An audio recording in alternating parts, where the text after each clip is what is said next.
नमस्ते प्रणाम। अगर आप भी पत्रकारों द्वारा की जा रही नेताओं की चापलूसी से परेशान होकर निष्पक्ष खबरें सुनना चाहते हैं तो हमारे चैनल को जरूर सब्सक्राइब करके जुड़ जाएं। शुभ समाचार श्रृंखला की पहली खबर है कि क्या दिल्ली में केजरीवाल जीत रहे हैं। दिल्ली में जितने भी लोग हैं वो सब लोगों का यही दावा है कि दिल्ली में फिर से केजरीवाल आएंगे। तो ऐसी स्थिति में हमारी पहली खबर जो दिल्ली में केजरीवाल से संबंधित है, विधानसभा चुनाव जो दिल्ली में हो रहा है उसी से संबंधित है। आइए देखते हैं कि क्या दिल्ली में सचमुच अरविंद केजरीवाल जीत रहे हैं। दरअसल अरविंद केजरीवाल के जीतने का दावा जो है इसलिए किया जा रहा है कि क्योंकि अरविंद केजरीवाल ने जो है वहाँ पर सब कुछ फ्री कर दिया है। तो ऐसे में सभी लोगों का मानना है कि दिल्ली में अरविंद केजरीवाल के अलावा कोई नहीं जीत सकता।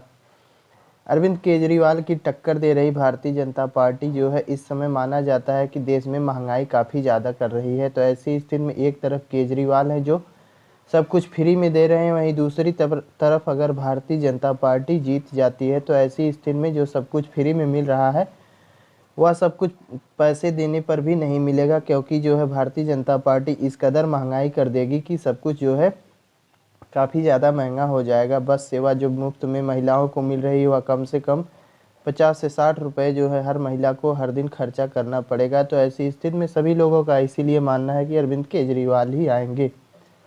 लेकिन इस बार हमें लग रहा है कि अरविंद केजरीवाल का पत्ता साफ होने वाला है, क्योंकि दिल्ली की जनता इस बार जो है फ्री के पीछे नहीं भाग रही है, बल्कि वह शुद्ध जल और अच्छी सड़क की अच्छे स्वास्थ्य के पीछे भाग रही है। क्योंकि जब से अरविंद केजरीवाल की सरकार आई है तब से वहाँ पर जो है सब कुछ फ्री में मिल रहा है, और फ्री देते देते अरविंद केजरीवाल जो है शुद्ध जल, शुद्ध अच्छी सड़क, शुद्ध चिकित्सा उपलब्ध कराने में जो है विफल हो गए हैं। क्योंकि सब कुछ फ्री में लुटा रहे हैं, ऐसी स्थिति में बजट नहीं होने के कारण वो जो है वहाँ पर जो है बेसिक संरचना को मजबूत करने में विफल हो जा रहे हैं। और केंद्र में भारतीय जनता पार्टी की सरकार भी है, ऐसी स्थिति में भारतीय जनता पार्टी भी इन्हें कम बजट ही उपलब्ध कराती है, क्योंकि भारतीय जनता पार्टी जानती है कि अगर जितना ही दिल्ली में प्रदूषण बढ़ेगा दिल्ली की जनता उतना ही अरविंद केजरीवाल से नाराज होगी। अगर केंद्र सरकार इन्हें भरपूर पैसा देती गई और ये फ्री में लुटाते गए तो ऐसी स्थिति में दिल्ली की जनता जो है इनसे नाराज नहीं होगी। ऐसे में केंद्र सरकार ने इन्हें जो है बजट भी कम देकर या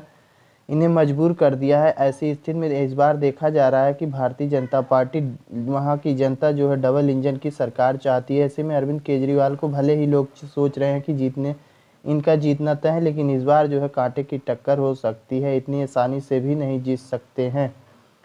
हालांकि दिल्ली में जो है प्रवासियों की संख्या काफ़ी ज़्यादा है, ऐसे में प्रवासियों को जो फ्री में देगा उसी को वोट देते हैं। ऐसी स्थिति में जो है अरविंद केजरीवाल के जीतने की संभावना काफ़ी ज़्यादा हो जाती है। राहुल गांधी ने भी जो है वहाँ पर जो है काफ़ी ज़्यादा इनके ऊपर आरोप लगाया है। राहुल गांधी जो भी यमुना नदी के किनारे पहुँच गए थे, वहाँ से यमुना नदी में तैर रही गंदगी को दिखा रहे थे। ऐसी स्थिति में राहुल गांधी ने यमुना नदी को लेकर केजरीवाल को घेरना शुरू कर दिया है, और बीजेपी की जीत का कारण राहुल गांधी भी बन सकते हैं, क्योंकि जहां राहुल गांधी जो वोट काट रहे हैं वो सब अरविंद केजरीवाल का ही वोट काटेंगे। ऐसी स्थिति में अरविंद केजरीवाल और राहुल गांधी आपस में ही लड़ जाएंगे और बीजेपी जो है जीत हासिल कर सकती है। ऐसी स्थिति में माना जा रहा है कि इस बार बीजेपी वहां पर आ सकती है, क्योंकि राहुल गांधी भी अच्छी खासी लड़ाई लड़ रहे हैं। ऐसे में केजरीवाल का काफ़ी वोट काट लेंगे ये, और भारतीय जनता पार्टी जीत सकती है। ऐसी स्थिति में आप लोगों की क्या राय है, दिल्ली में अब की बार किसकी सरकार होगी, आप लोग कमेंट बॉक्स में ज़रूर बताएं। अगली खबर आ रही कि क्या देश के प्रधानमंत्री माननीय श्री नरेंद्र मोदी जो है भारत को कमज़ोर कर रहे हैं। आइए देखते हैं क्या है पूरी खबर। दरअसल फोर्ब्स ने अपनी जो है लिस्ट जारी की है, जिसमें टॉप 10 में भारत का स्थान नहीं है। फोर्ब्स की लिस्ट में भारत दुनिया के टॉप 10 शक्तिशाली देशों से बाहर हो गया है। आइए देखते हैं कौन कौन है टॉप 10 में। अमेरिका, चीन, रूस, यूनाइटेड किंगडम, जर्मनी, दक्षिण Korea, France, Japan, Saudi, Israel. इस लिस्ट में पहले भारत भी हुआ करता था, लेकिन इस बार जो है फोर्ब्स ने टॉप 10 की सूची में से भारत को बाहर कर दिया है। ऐसी स्थिति में माना जा रहा है कि हमारे देश की मीडिया इसके पीछे काफ़ी ज़्यादा जिम्मेदार है, क्योंकि जब भारतीय जनता पार्टी को यह मालूम ही नहीं पड़ता कि हमारी क्षमता, देश के प्रधानमंत्री को यह मालूम ही नहीं पड़ पाता कि हम कहाँ पर कमज़ोर पड़ रहे हैं, क्योंकि जहाँ कमज़ोर भी पड़ते हैं वहाँ पर भी मीडिया जो है ऐसा बढ़ा चढ़ाकर दिखाती है कि देश के प्रधानमंत्री खुश हो जाते होंगे कि हम तो यहाँ पर भी मजबूत हैं। ऐसे में संशोधन सुधार करने के बजाय वो खुश हो जाते होंगे। तो ऐसी स्थिति में माना जा रहा है कि भारतीय मीडिया के द्वारा काफ़ी बढ़ा चढ़ाकर यह वर्णन करना कि भारत जो है काफ़ी ज़्यादा मजबूत हो गया है, ये है वो है, विश्व गुरु बन गया है, यही सब दिखाना जो है आज टॉप 10 की सूची से भारत को बाहर कर दिया है। देश के प्रधानमंत्री जो है इस समय देखा जा रहा है कि अमेरिका से भी इनका रिश्ता काफ़ी ज़्यादा नाजुक स्थिति में चल रहा है। ट्रंप से भी विवाद काफ़ी ज़्यादा बढ़ गया है। पहले जो ट्रंप इनके काफ़ी गहरे दोस्त हुआ करते थे, वो भी जो है इस समय नरेंद्र मोदी से खटास में स्थिति में है। ऐसी स्थिति में जो है फोर्ब्स की हो चाहे कोई भी संस्थान हो जो रिपोर्ट जारी करती है, उस पर अमेरिका का जो है काफ़ी ज़्यादा दबाव रहता है। ऐसी स्थिति में हो सकता है कि अमेरिका के दबाव में भी ये भारत को बाहर कर दिया गया हो। अगली खबर आ रही है कि मृत श्रद्धालुओं का अपमान कर रहे हैं साधु संत। जी हाँ, एक खबर एकदम पक्की है, इसमें कोई संशय नहीं है। महाकुंभ में हुई भगदड़ के बाद जो है वहाँ पर जो श्रद्धालुओं की मौत हुई है, उनका अब जो है यहाँ के हमारे देश के साधु संत मजाक उड़ा रहे हैं। दरअसल ये हैं रामभद्राचार्य। इन्होंने अभी हाल ही में बयान दिया है कि श्रद्धालुओं की संख्या बहुत कम है मरने वालों की।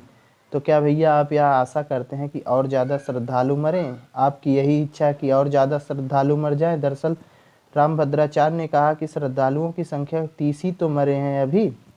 इनका विवादित बयान सामने आया है। इनका मानना है कि संख्या और अधिक होनी चाहिए थी।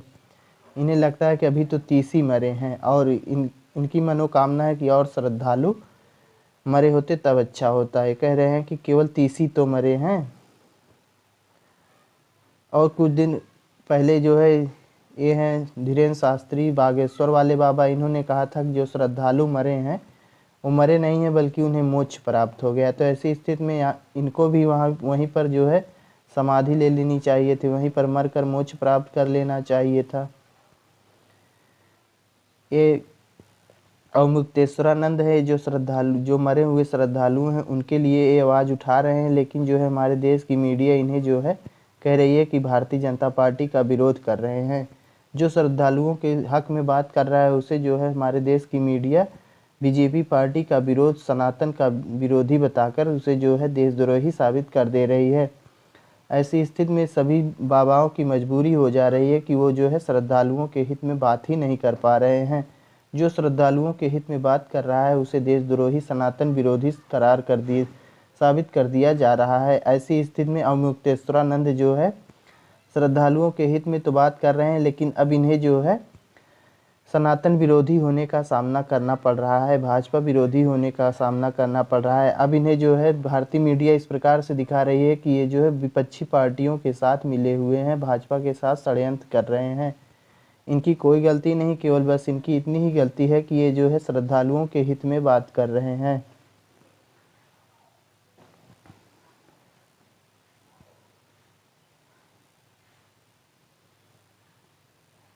जो श्रद्धालुओं के हित में बात करेगा वह सनातन विरोधी कहलाएगा और जो श्रद्धालुओं का अपमान करेगा वही सच्चा संत है इस देश में।